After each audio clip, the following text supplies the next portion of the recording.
लाखों लाखों की भीड़ में कथाएं होती है, यहाँ तो गिनती के लोग बैठे हैं। यहाँ तो जब लाखों लाखों की भीड़ होती है तो भीड़ में कथा चलती है।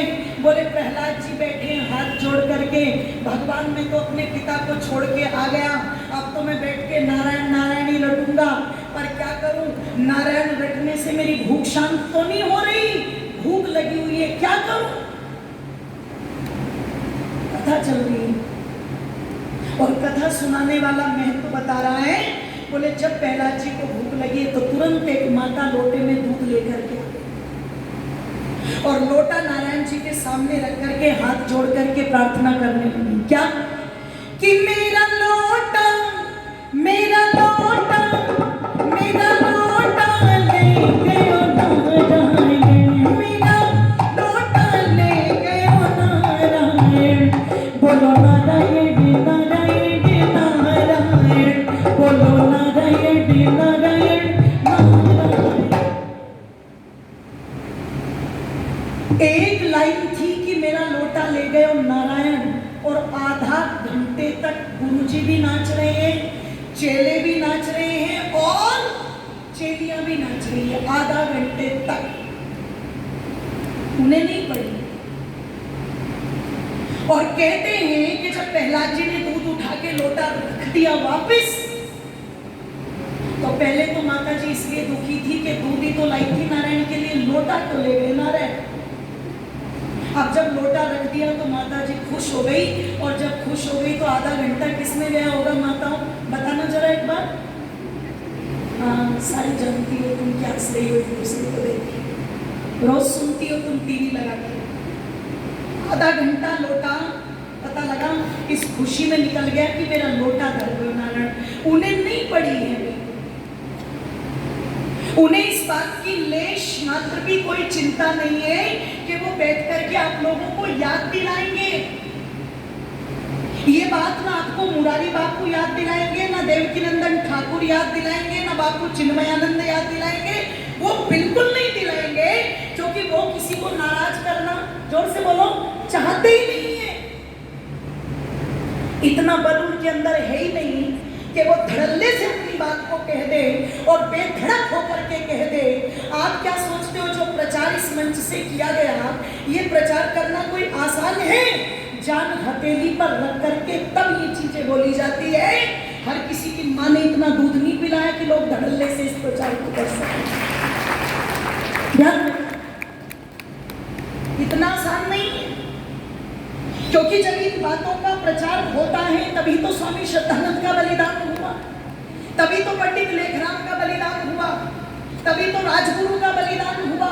ये बलिदान इसी कारण तो हुए, पर वो लोग जानते थे अगर बलिदान नहीं देंगे तो लोगों के कानों पर जूं तक भी रेंगने वाली नहीं है। इन लोगों के कानों के कीड़ों को छाड़ने के लिए ये जो पहरे हो चुके हैं, इन पहरों को सुनाने के लिए कहीं ना कहीं अपनी आवाज ऊंची करनी पड़ेगी, अपनी आवाज ऊंची करनी पड़ेगी। एक व्यक्ति जिसके पास साधन नहीं, जिसके पास ताकत नहीं, जिसके पास पावर नहीं, उसको यूं आसान है चुटकियों में भगाना, इसीलिए तो भाग क्या रहे। आप सोचो जरा, कलकत्ता के अंदर लक्ष्य कंपनी का मालिक अशोक तोड़ी, छोटा आदमी तो नहीं होगा ना। लक्ष्य कंपनी, जिस लक्ष्य साबुन का एड सारी की सारी हीरोइनें करती है, अपने आप को नहाती हो या ना नहाती हो, मगर दुनिया को बेवकूफ जरूर बना रही है कि इससे नहा लो तो तुम गोरी हो जाओगे। बताओ, अगर 10-15 रुपए की साबुन से नहा करके गोरे हो जाते हैं तो वेस्ट इंडीज वालों की इतनी भी औकात नहीं कि 15 रुपए की लस्सी खरीद ले और सारे गोरे हो जाए। सोचो आप जरा, पर पागल बना रखा है लोगों को। अब जो लक्ष्य साबुन है उसका एड अगर बॉलीवुड की इतनी बड़ी बड़ी हीरोइनें कर रही है तो आप सोचो कितने बड़े होंगे लोग। उसी लक्ष्य कंपनी के मालिक अशोक तोड़ी, जिनकी बेटी थी जिसका नाम था प्रियंका तोड़ी, कलकत्ता के अंदर पता लगा एक कॉलेज में जहाँ पर पढ़ने के लिए जाती थी वहीं पर एक लड़का पढ़ता था, रिजवान अहमद। और आप सब जानते हैं आज ये बात किसी से छिपी हुई नहीं रही है कि भारत के अंदर लव जिहाद की सीमा पर चल रहा है। वो अहमद रिजवान जो अपने आप को इतना अच्छा दिखाने की कोशिश करता था कि उससे भला, उससे शरीफ लड़का पूरे कॉलेज में कोई दूसरा है ही। और आप सोचो जरा, झोपड़ी में रहने वाला, पर जिस कॉलेज में लक्स कंपनी के मालिक की बेटी पढ़ रही होगी, इसका मतलब वो छोटा मोटा कॉलेज तो नहीं होगा ना। लेकिन झोपड़ी में रहने वाले लड़के को वहां पर एडमिशन मिल रहा है। आपको क्या लगता है इसके पीछे कोई योजना नहीं है? निश्चित योजना। दिखने में सुंदर, हट्टा कट्टा, लंबा, और बिल्कुल अपने व्यवहार से ऐसा दिखाए कि जैसे इससे सीधा लड़का इस कॉलेज में नहीं है, और उस कॉलेज में और कोई लड़की उसे फंसाने को नहीं मिली। उसने अगर कोई लड़की फंसाई तो किसकी फंसाई जी बोलो? अशोक तोड़ी की लड़की फंसाई, प्रियंका थी। फंसा ली, शादी कर ली, शादी लेके घर चला गया। लक्स कंपनी के मालिक ने एडी से चोटी तक का जोर लगा दिया। पर बात क्या, सारे के सारे बंगाल के मुसलमान एक हुए, लड़की को वापस नहीं जाने दिया। अंत में बड़ी जद्दोजहद करके और किसी तरह उस प्रियंका तोड़ी से बात करके कि तुम्हारे पिता बहुत बीमार हैं और बिल्कुल बर्दाश्त हालत में हैं और तुम्हें देखना चाहते हैं, एक बार आ जाओ, लिख करके देते हैं, तुम जैसे आओगी वैसे ही वापस भेज देंगे। अब पता लगा, लड़की ने जब सुना कि पिता बिल्कुल आखिरी सांसें गिन रहे हैं, तो चलो कोई बात नहीं, एक बार देखिए। जब देखने के लिए आई तो बाकायदा कागज आदि पर दस्तखत करके और सब कुछ लिखवा लिखो करके भेजी, पर परिवार ने वापस नहीं भेजी। और 3-4 दिन के बाद जब अहमद रिजवान की लाश पटरी पर मिली, तो ये तो सब सोच सकते हैं कि हुआ कैसे होगा। पर आप चिंतन करना, विचार करना इस बात को लेकर के, पूरे तो मीडिया ने और पूरे भारत के मौलवियों ने और जो अपने आप को दयावान कहते हैं ना, खुद हिंदुओं ने अशोक तोड़ी की धज्जियां उड़ा करके दी थी पूरी मीडिया के अंदर।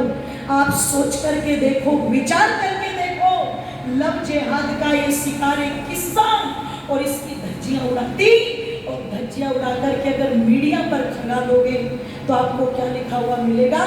मानवता का दुश्मन, प्यार का दुश्मन, लक्स कंपनी का मालिक अशोक तोड़ी। बताओ, और कोई प्यार करने को नहीं मिला, और कोई मानवता का धर्म रखने को नहीं मिला। सोचो जरा कितनी बड़ी उनकी। और जब वो इतना बड़ा व्यक्ति वहां पर आकर के फेल हो गया, उसको बदनाम कर दिया, उसकी धज्जियां उखाड़ करके रख दी, तो साधारण व्यक्ति की तो औकात ही क्या है। इसलिए आर्य समाज आपको सचेत करता है, और क्या कह करके सचेत करता है कि आर्य समाज ने भारत माँ का, कि आर्य समाज ने भारत माँ का, कि आर्य समाज ने भारत माँ का सोता भाग्य जगाया। आर्य समाज ने भारत माँ का सोता भाग्य जगाया। भटक रही जो अंधकार में, भटक रही जो अंधकार में, वैदिक पथ दिखलाया। आर्य समाज ने भारत माँ का सोया भाग्य जगाया। आर्य समाज ने भारत माँ का सोया भाग्य जगाया। भटक रही जो अंधकार में, भटक रही जो अंधकार में, वैदिक पथ दिखलाया। आर्य समाज ने भारत माँ का सोया भाग्य जगाया। आर्य समाज ने भारत माँ का सोया भाग्य जगाया। आर्य समाज ने भारत माँ का, किसने ये पौधा था लगाया? ऋषिवर दयानंद ने जी। किसने ये पौधा था लगाया? ऋषिवर दयानंद ने जी। रक्तदान से किसने सींचा? स्वामी शतानंद ने।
महर्षि दयानंद मेरे पिता हैं और आर्य समाज मेरी।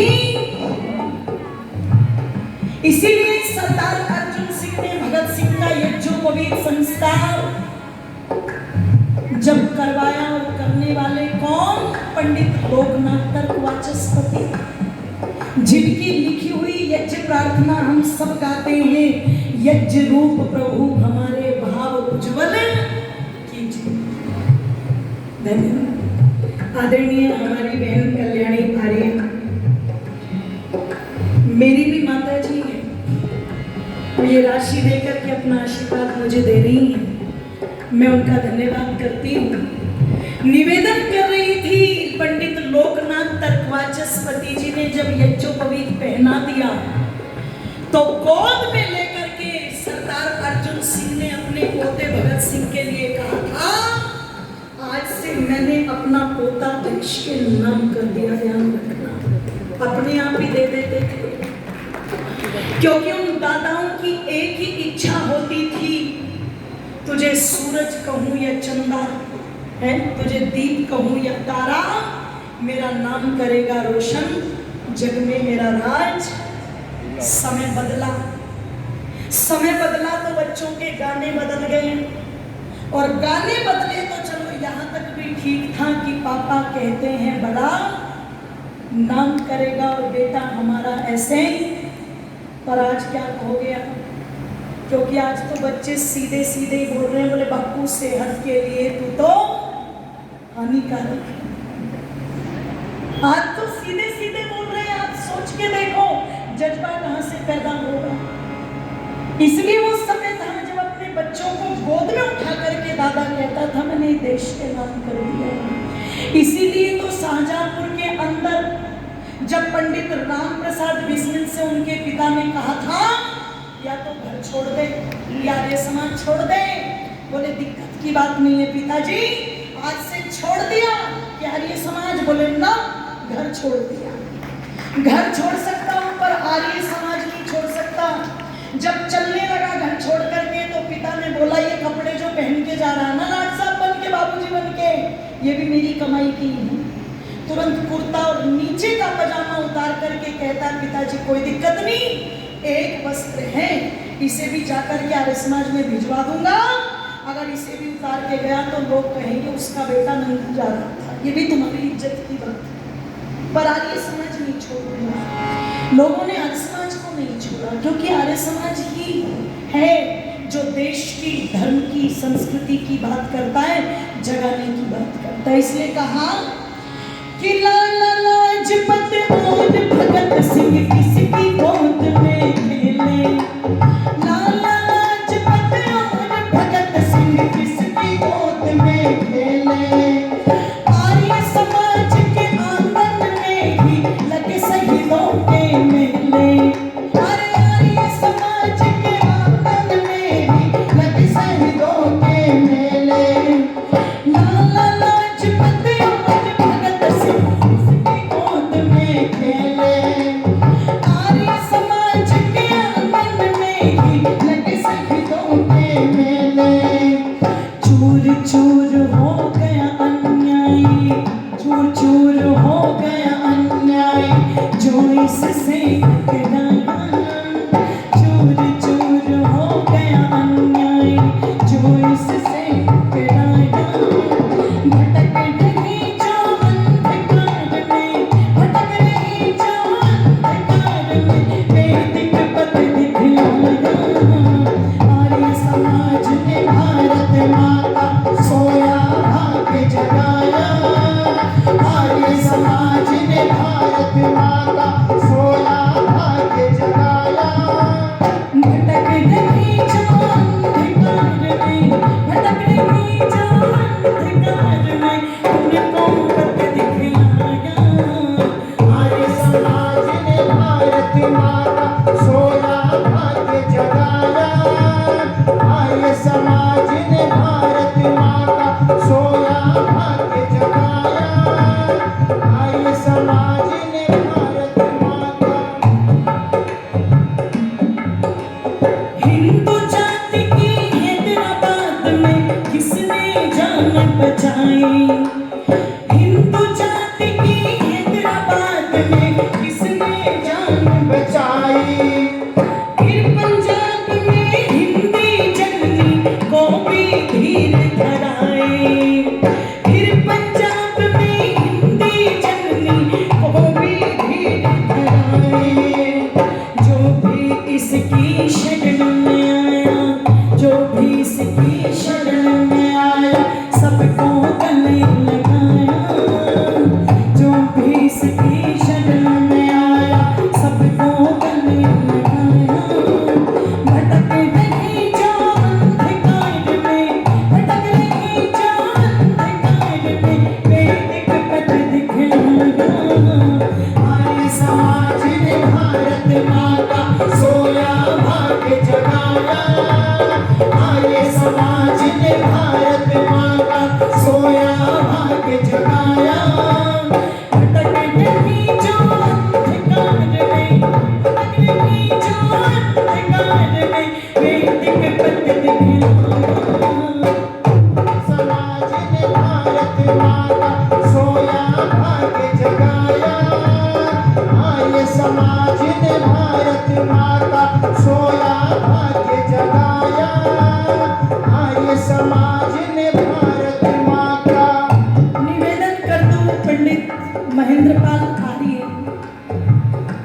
मैं समझती हूँ सुदर्शन न्यूज पर और कोई ऐसा व्यक्ति उन्हें मिलता ही नहीं है और उन्हें तो छोड़ो ऐसे बहुत जगह हिंदुओं के भी शास्त्रार्थ हो चुके जहाँ और कोई मिला ही नहीं तो उन्हें ले गए उठा उठा कर पहले उत्तर प्रदेश जिला बागपत में बबराला मस्जिद के इमाम रह चुके हैं वो महमूद मौलवी के नाम से पर आज महर्षि दयानंद के सिपाही बनकर के कुरान की धज्जियां उड़ाने का काम कर रहे हैं और इतना ही नहीं रोचड़ के अंदर स्वामी सत्यवती जी एक ऐसी महान विभूति आर्य जगत की जिन्होंने अनेक सन्यासी विद्वान निकाल दिए श्रद्धेय स्वामी जी भी बैठे हुए हैं उनका जन्म एक मुस्लिम परिवार में हुआ था पर जिस पर ऋषि दयानंद का रंग चढ़ जाता है ना उस पर भी कोई और रंग बोलो काम नहीं करता ध्यान रखना ये देन है आपके समझ और अंतिम पंक्ति कहकर के वाणी को विमित करूं नई प्रेरणा अटल धारणा लेकर आगे बढ़ना नई प्रेरणा अटल धारणा लेकर आगे बढ़ना चाहते हो कल्याण अगर तुम बस वेदों को पढ़ना चाहते हो कल्याण अगर तुम बस वेदों को पढ़ना नई प्रेरणा अटल धारणा लेकर आगे बढ़ना चाहते हो कल्याण अगर तुम बस वेदों को पढ़ना हरा भरा रखना ये पौधा हरा भरा रखना ये पौधा ऋषिवर ने जो लगाया हरा भरा रखना ये पौधा ऋषिवर ने जो लगाया भटक रही जो अंधकार में भटक रही जो अंधकार में वैदिक पथ दिखलाया आर्य समाज ने भारत माँ का सोया भाग्य जगाया आर्य समाज ने भारत माँ का सोया भाग्य जगाया भटक रही जो अंधकार में भटक रही जो अंधकार में वैदिक पथ दिखलाया आर्य समाज ने भारत माँ का सोया भाग्य जगाया आर्य समाज ने भारत माँ का सोया भाग्य जगाया आर्य समाज ने भारत माँ का सोया भाग्य जगाया आर्य समाज ने भारत माँ का सोया भाग्य जगाया आर्य समाज ने भारत माँ का सोया भाग्य जगाया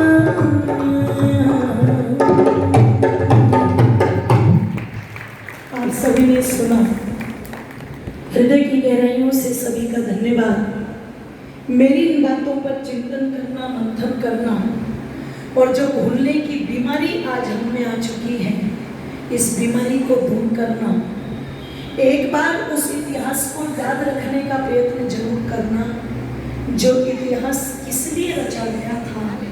कल उसके कुछ अंशों की चर्चा करने का प्रयास करूंगी। आज इन्हीं शब्दों के साथ वाणी को विराम। जिन्होंने ये राशि देकर सम्मानित किया उनका बहुत बहुत धन्यवाद।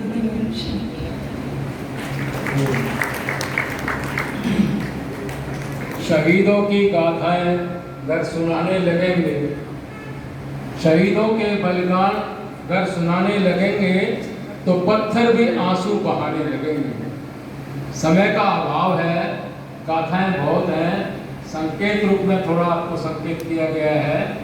कल भी इसी प्रकार से अभी बताया गया कि उसके बारे में हम सुनाएंगे, क्योंकि देश की रक्षा सर्वप्रथम होनी चाहिए। देश है तो हम हैं, और शास्त्र जब ही रहेगा जब शस्त्र रहेगा। शस्त्र के द्वारा शास्त्र की रक्षा होगी।